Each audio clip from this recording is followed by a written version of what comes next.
کہ میں پہلے عرض کر چکا ہوں کہ یہ سورہ اعراف کی آیات ہیں، ان کی ابتدا آیت 31 سے ہوتی ہے۔ ٹھیک، اس میں جو چیز زیر بحث آئی، یعنی ظاہر ہے پہلے سیاق معلوم ہونا چاہیے، کس سیاق میں معاملہ، اور وہ سیاق بھی بڑی بصیرت اپنے اندر رکھتا ہے۔ جس وقت لوگ مذہب بناتے ہیں، لوگ دین بناتے ہیں، یعنی ایک تو یہ ہے نا کہ اللہ نے دین دیا، اللہ نے وہ دین دیا جو میرے اندر الہام کیا، اللہ نے میرے اندر اس الہام فطرت کی وضاحت، اس کی تفصیلات کے لیے پیغمبر بھیجے، اس سے جو دین بنتا ہے جس کو اسلام کہتے ہیں، اس پر ہم بات کریں گے۔ لیکن لوگ بھی دین بناتے رہے ہیں۔ یہ جتنے صوفیانہ مذاہب ہیں یہ انسان کے بنے ہوئے مذاہب ہیں۔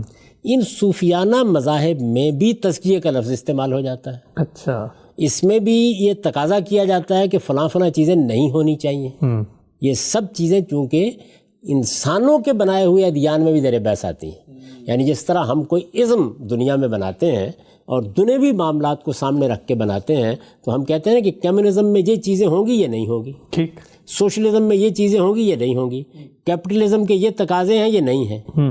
اسی طریقے سے جس وقت انسان مذہب بناتا ہے تو اس میں بھی وہ یہ دیکھتا ہے کہ پھر زندگی کیا ہونی چاہیے، مقصد کیا ہے، یہ ساری چیزیں طے کرے گا نا۔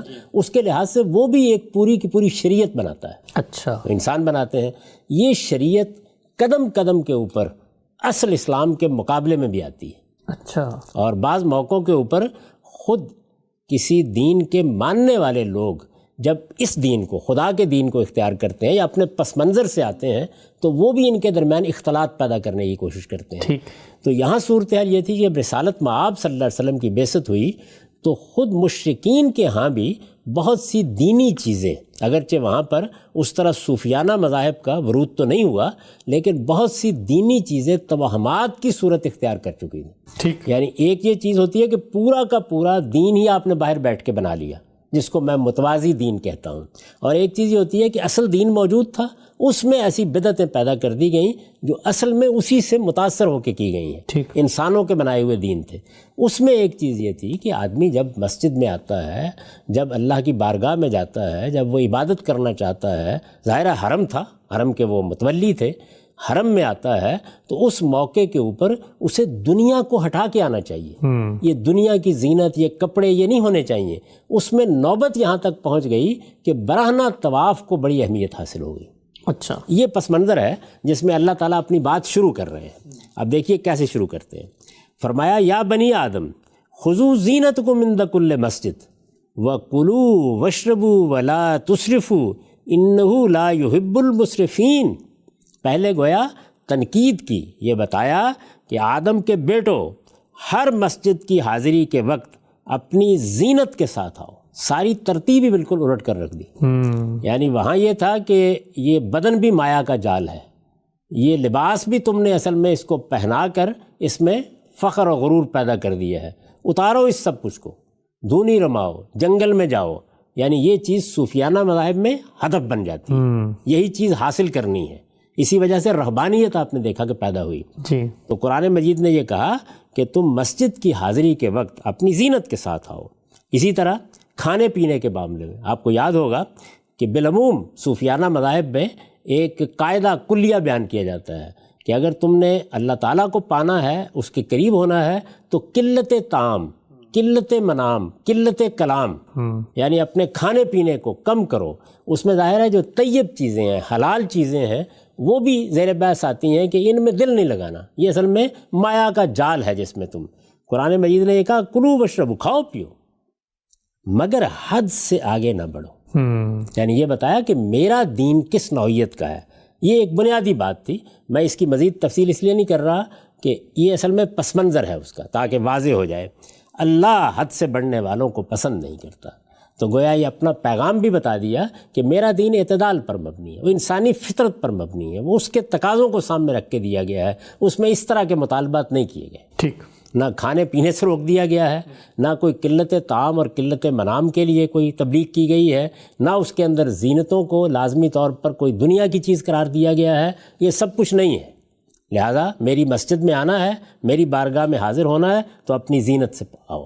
اس کے بعد معلوم ہوتا ہے کہ مقابلے میں جو لوگ ہیں وہ ظاہر اصرار کرتے ہیں نا اپنی بات پر، تو بہت ہی غیر معمولی لب و لہجہ ہے اس میں. فرمایا کل من حرم زینت اللہ التی اخرج لعبادہ والطیبات من الرزق. ان سے پوچھو اے پیغمبر اللہ کی اس زینت کو کس نے حرام کر دیا جو اس نے اپنے بندوں کے لیے پیدا کی. سبحان اللہ. یعنی گویا ساری ترتیب الٹ دی بالکل کہ یہ دنیا کے اندر صرف وہی نہیں کہ ضروریات ہیں جو اللہ نے فراہم کی ہیں. صوفیانہ مذاہب میں بڑی اہمیت ہے اس چیز کی کہ ضروریات تک محدود ہونا چاہیے آپ کو. فرمایا کہ یہ جو زینتیں ہیں یہ زینتیں میں نے پیدا کی ہیں، اور جانتے ہو کس کے لیے پیدا کی ہیں؟ اپنے بندوں کے لیے پیدا کی ہیں. دیکھیے اس پر میں نے جو نوٹ لکھا ہے وہ سن لیجئے.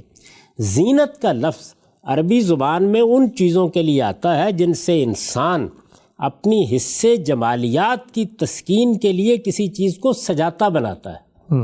یعنی لفظ ہی وہ اختیار کیا ہے کہ جو ضروریات سے آگے کا ہے. زینت کا لفظ عربی زبان میں ان چیزوں کے لیے آتا ہے جن سے انسان اپنی حصے جمالیات کی تسکین کے لیے کسی چیز کو سجاتا بناتا ہے. چنانچہ لباس، زیورات وغیرہ بدن کی زینت ہے. پردے، صوفے، قالین، غالیچے، تماثیل، تصویریں اور دوسرا فرنیچر گھروں کی زینت ہے. باغات، عمارتیں اور اس نوعیت کی دوسری چیزیں شہروں کی زینت ہیں. غنا اور موسیقی آواز کی زینت ہے. شاعری کلام کی زینت ہے. پہلے تو زینت کو سمجھ لیجئے کہ عربی زبان میں یہ لفظ کتنا جامع ہے اور کیسی خوبصورت تعبیر ہے. دین کی صوفیانہ تعبیر اور صوفیانہ مذاہب تو ان سب چیزوں کو مایا کا جال سمجھتے اور بالعموم حرام یا مکروہ یا قابل ترک اور ارتقاء روحانی میں سد راہ قرار دیتے. یعنی اگر آپ صوفیانہ مذاہب کو پڑھیں گے یا دین کی صوفیانہ تعبیر جن لوگوں نے کی ہے ان کو پڑھیں گے تو وہ کہیں گے یہ سب مایا کا جال ہے، اور بالعموم یہ کہیں گے فلاں فلاں چیزیں حرام ہیں. اچھا چلے حرام نہیں تو مکروہ ہے یا کم سے کم قابل ترک ہے، اور اگر تم روحانی ارتقاء چاہتے ہو تو تمہیں ان سے ہاتھ اٹھانا ہوگا. وہاں میسج، وہاں پیغام یہ ہے. مگر قرآن کا نقطہ نظر یہ نہیں ہے. اس نے اس آیت میں نہایت سخت تنبیہ اور تہدید کے انداز میں پوچھا ہے کہ کون ہے جو رزق کے طیبات اور زینت کی ان چیزوں کو حرام قرار دینے کی جسارت کرتا ہے جو خدا نے اپنے بندوں کے لیے پیدا کی. ٹھیک. یہ آخری الفاظ بطور دلیل ہے کہ خدا کا کوئی کام عبث نہیں ہوتا. یعنی میں نے اپنے بندوں کے لیے پیدا کی ہیں تو تمہارا خیال ہے کہ بیکار کام کیا ہے؟ اس نے یہ چیزیں پیدا کی ہیں تو اسی لیے پیدا کی ہیں کہ حدود الہی کے اندر رہ کر اس کے بندے انہیں استعمال کریں. ان کا وجود ہی اس بات کی شہادت ہے کہ ان کے استعمال پر کوئی ناروا پابندی عائد نہیں کی جا سکتی. اچھا، اب دیکھیے کہ پہلے تو یہ تصور تبدیل کر دیا. کل من حرم زینت اللہ التی اخرج لعبادہ. ان سے پوچھو اے پیغمبر اللہ کی اس زینت کو کس نے حرام کر دیا ہے جو اس نے اپنے بندوں کے لیے پیدا کی تھی. اس کے بعد دوسری چیز کیا ہے؟ والطیبات من الرزق. پیچھے یہ بیان کیا تھا نا کہ کھاؤ پیو، تو فرمایا کھانے پینے کے معاملے میں پابندی صرف یہ ہے کہ خبائث کے قریب نہیں جاؤ گے.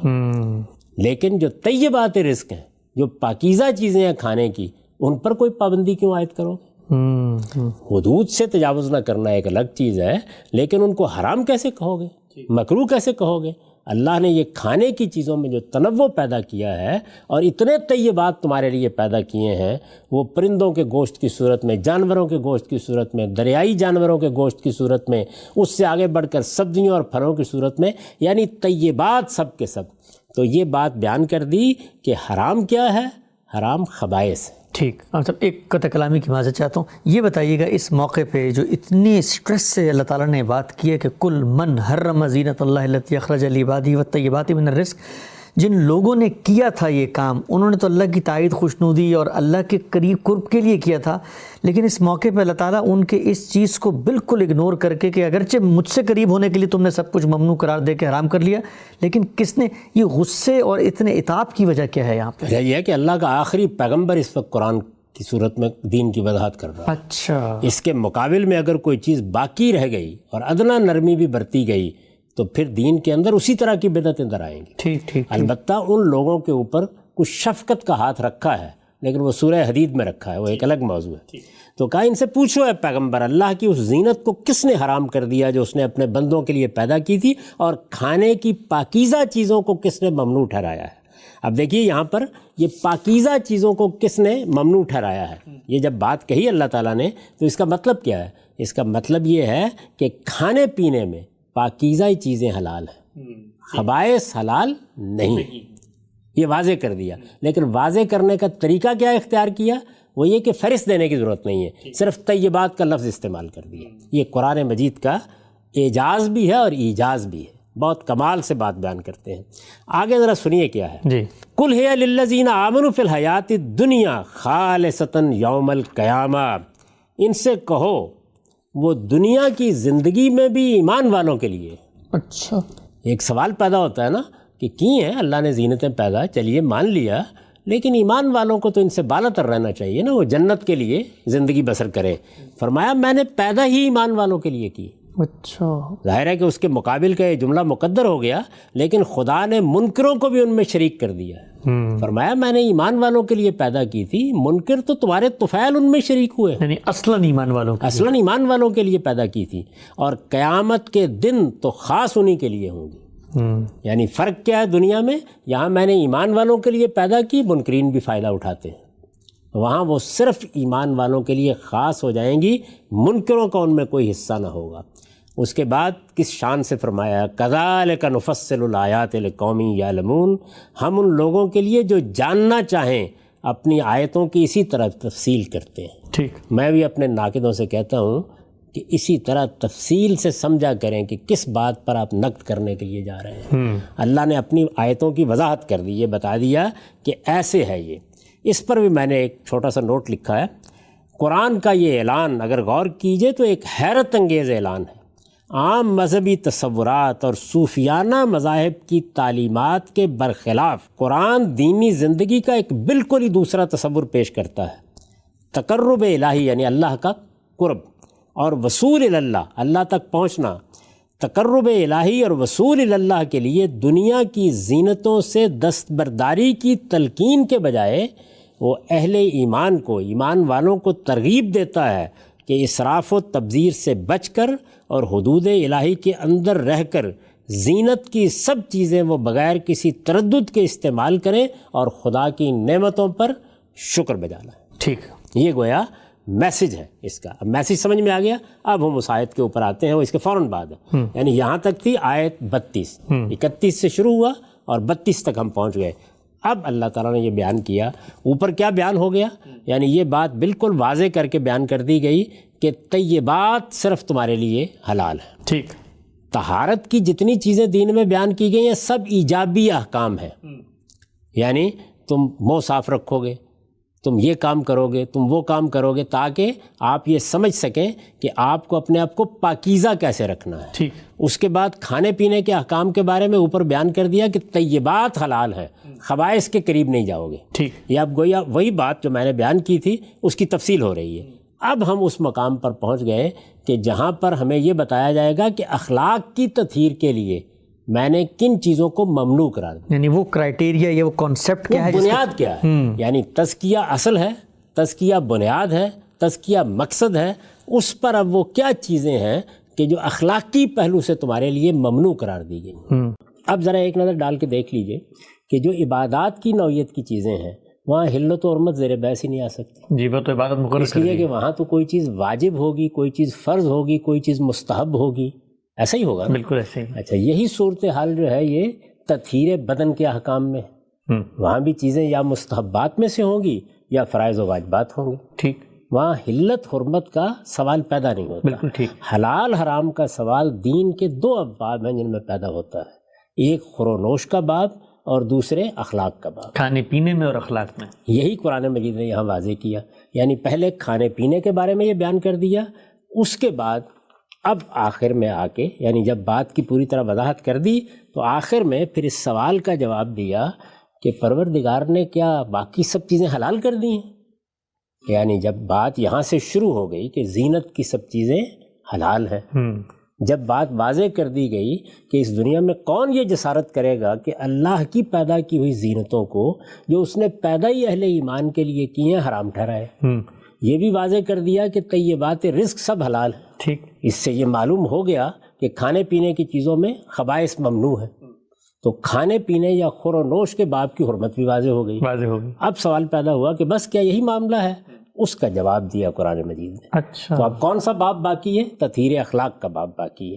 تو تطہیر اخلاق کے باب کو سامنے رکھ کے یہ فرمایا کہ کل انما حرم ربی الفواحش ما ظہر منہا وما بطن، اے پیغمبر آپ انہیں کہہ دو کہ میرے پروردگار نے تو صرف یہ چیزیں حرام کی۔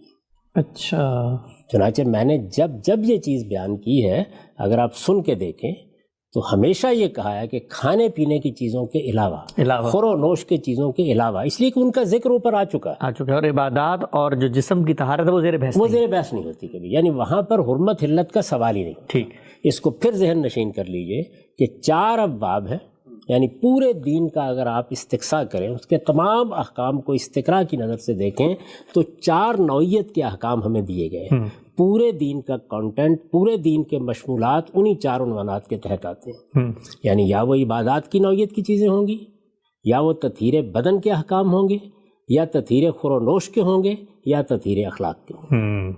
تو اس میں حلال حرام کا مسئلہ پہلی 2 چیزوں میں ہو ہی نہیں سکتا، دوسری میں ہوگا۔ تو اب یہاں کیا کیا اللہ تعالیٰ نے؟ پہلے خور و نوش کے بارے میں یہ بتا دیا کہ صرف طیبات حلال ہیں، اور اب یہ بتایا جا رہا ہے کہ اخلاق کے معاملے میں کیا چیزیں ہیں جن کو پروردگار نے حرام قرار دیا ہے، اور اس میں قرآن مجید کی بلاغت ملاحظہ کیجئے کہ کس اسلوب میں بیان کیا ہے۔ کل، اے پیغمبر کہہ دو میرے پروردگار نے انما حرم ربی، انما صرف یہ چیزیں حرام کی، تو یہ میں نے کوئی اپنی طرف سے نہیں کہا۔ قرآن مجید اسی حصر کے ساتھ، اسی زور کے ساتھ یہ بیان کر رہا ہے کہ حرام صرف یہ چیزیں۔ یہ انما کا کیا مطلب ہے؟ ہم سب اردو صرف یہ، اس کے سوا کچھ نہیں، پروردگار نے یہی حرام کیا ہے۔ چنانچہ یہ دیکھیے کہ دوسرے مقامات پر بھی جہاں انما کے حصر کے ساتھ حرمتیں بیان کی ہیں وہاں بھی یہی صورتحال ہے، یعنی یہ بتایا ہے کہ یہ طیبات جو تمہیں کھانے کے لیے حلال کیے گئے ہیں، ان میں جو اشتباہ پیدا ہو سکتا تھا اس میں اللہ تعالیٰ نے صرف یہ چیزیں حرام کی۔ تو وہاں پر بھی حصر کا ایک پہلو ہے جس کے تحت انما آیا ہے۔ میں نے اس کی وضاحت کی ہے اپنی کتاب میزان میں، اور یہ بتایا ہے کہ یہ انما کس چیز کو بیان کرتا ہے۔ تو یہاں پر بھی یہی ہے، جیسے ہم اردو زبان میں کہتے ہیں کہ میں نے تو صرف یہ کام کیا ہے، میرے ہاں تو صرف یہ چیزیں ہیں جن کو ممنوع قرار دیا گیا ہے، میں تو صرف ان چیزوں پر زور دیتا ہوں، میں تو صرف یہ چیزیں بیان کرتا ہوں۔ تو صرف کا لفظ اردو زبان میں جس چیز کو بیان کرتا ہے اسی کو قرآن مجید کی زبان میں یا عربی زبان میں انما کا حصر بیان کرتا ہے، اسی لیے اس کو حرف حصر کہا جاتا ہے۔ قل انما حرم ربی الفواحش ما ظہر منہا وما بطن، کہہ دو میرے پروردگار نے، اب وہ گنا دی ہیں چیزیں، تو صرف فواحش کو حرام کیا ہے، پہلی چیز ہوگی، خاک وہ کھلے ہوں یا چھپے۔ پھر والاسم، اور حق تلفی کو حرام کیا ہے، والبغی بغیر الحق، اور ناحق زیادتی کو حرام کیا ہے۔ یہ 3 چیزیں ہو گئیں۔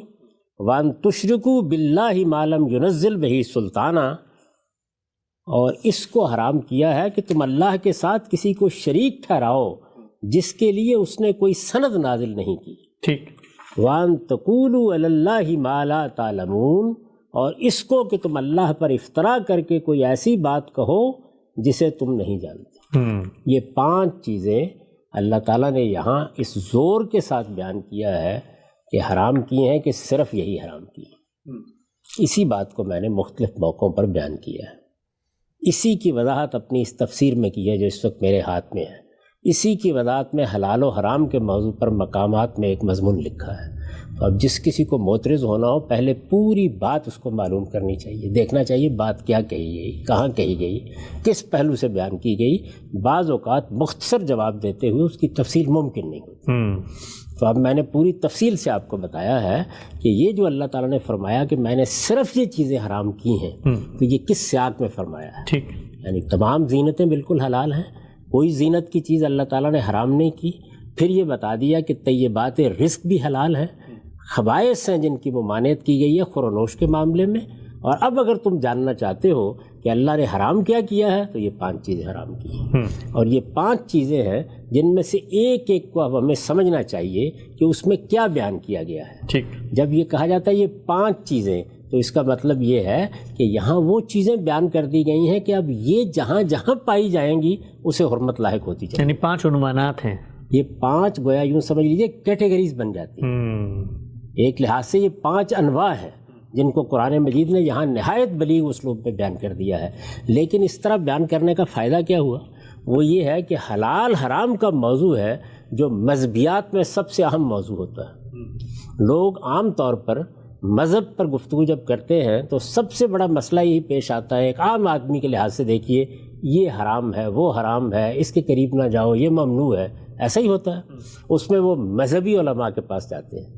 قرآن مجید وہ آخری حجت ہے اللہ تعالیٰ کی، اس نے اس مقام کے اوپر نہایت بلاغت کے ساتھ پورا تصور واضح کر دیا۔ یعنی جو صوفیانہ مذاہب نے زینت کے بارے میں غلط فہمی پیدا کی تھی اس کو رفع کر دیا، خور و نوش کی حرمتوں کے بارے میں بنیادی اصول بتا دیا ہے کہ طیبات حلال ہیں اور تمام خبائث حرام ہیں، اور تطہیر اخلاق کو موضوع بنا کر وہ بنیادی عنوانات قائم کر دیے ہیں جن کو آپ ایک بار ذہن نشین کر دیں، اپنے سامنے لکھ کر رکھ لیں، اس کے بعد آپ کو کسی سے کچھ پوچھنے کی ضرورت نہیں رہتی۔ حلال و حرام کا باب اعجاز کے ساتھ پایہ تکمیل کو پہنچ جاتا ہے۔ سبحان اللہ۔ اچھا، یعنی آیت سامنے رکھیے اور جہاں مسئلہ درپیش آئے اس کے بعد آسانی سے فیصلہ کر لیجئے، آپ کو کہیں جانے کی ضرورت باقی نہیں رہتی۔ ٹھیک، تو یہ اللہ تعالیٰ نے یہاں کمال ایجاز اور کمال اعجاز کے ساتھ حرمت حلت کے باب کو پایہ تکمیل تک پہنچا دیا ہے۔ ٹھیک۔